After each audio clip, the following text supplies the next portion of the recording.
चाणक्य नीति के अनुसार कुछ ऐसे कार्य होते हैं जिन्हें अकेले में करना चाहिए। ये कार्य व्यक्तिगत विकास और जीवन की सफलता के लिए महत्वपूर्ण होते हैं। यहाँ 4 ऐसे ही कार्य हैं जिन्हें चाणक्य ने अकेले करने की सलाह दी है। पहला, आर्थिक योजना और धन प्रबंधन। चाणक्य के अनुसार किसी भी व्यक्ति को अपने धन और संपत्ति के बारे में निर्णय अकेले में लेना चाहिए। आर्थिक योजना बनाते समय इसे दूसरों के साथ साझा नहीं करना चाहिए, क्योंकि आपकी आर्थिक स्थिति और योजनाओं का लाभ उठाने की कोशिश कुछ लोग कर सकते हैं। दूसरा, एक राजा या व्यापारी को ये बात भली भांति समझनी चाहिए कि उनके धन से जुड़ी बातें गुप्त रखी जानी चाहिए। एक बार एक व्यापारी ने अपनी धन योजना दोस्तों के साथ साझा की। उसके दोस्तों में से एक ने उस योजना को चोरी कर लिया और खुद को समृद्ध कर लिया। व्यापारी को जब ये पता चला तब तक बहुत देर हो चुकी थी। इसलिए चाणक्य ने कहा कि धन और संपत्ति से जुड़े मामलों को निजी रखना चाहिए। तीसरा, आध्यात्मिक साधना। और आध्यात्मिक साधना और प्रार्थना ऐसी चीजें हैं जिन्हें अकेले में किया जाना चाहिए। यह आपको आत्मचिंतन और आत्म जागरूकता में मदद करता है। जब आप अकेले में साधना करते हैं तो आप अपने मन को शांत कर सकते हैं और गहरी आंतरिक शक्ति को जागृत कर सकते हैं। एक साधु अपने शिष्यों के साथ साधना करते थे, लेकिन एक दिन उन्होंने महसूस किया कि उनकी ध्यान की गहराई कम हो रही है।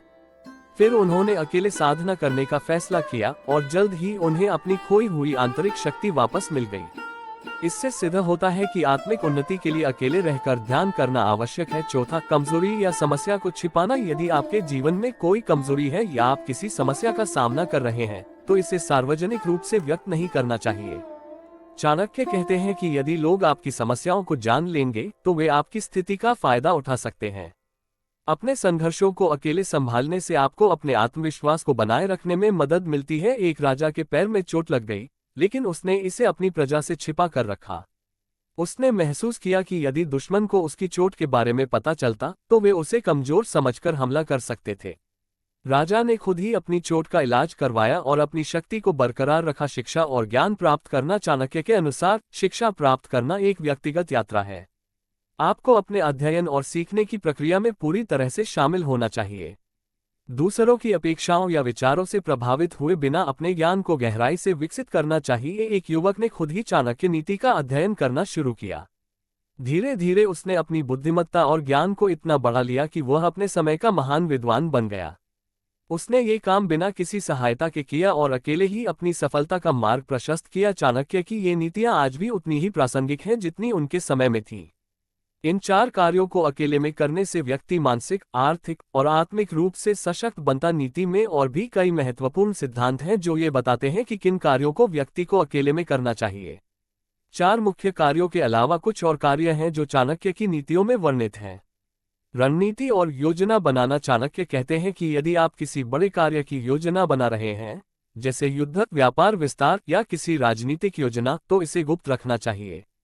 सार्वजनिक रूप से अपनी योजना साझा करने से लोग आपकी रणनीति का लाभ उठाने का प्रयास कर सकते हैं। एक समय चंद्रगुप्त मौर्य ने मगध पर विजय पाने के लिए एक गोपनीय योजना बनाई थी। उसने अपनी योजना केवल चाणक्य के साथ साझा की और किसी को भी इसकी भनक नहीं लगने दी। जब समय सही आया, उन्होंने अपनी योजना को क्रियान्वित किया और मगध पर विजय प्राप्त की। यदि वह योजना सार्वजनिक हो जाती तो शायद वे असफल हो जाते अपने उद्देश्यों को छिपाकर। चाणक्य का मानना था कि जीवन में जो भी बड़ा उद्देश्य हो उसे छिपाकर रखना चाहिए।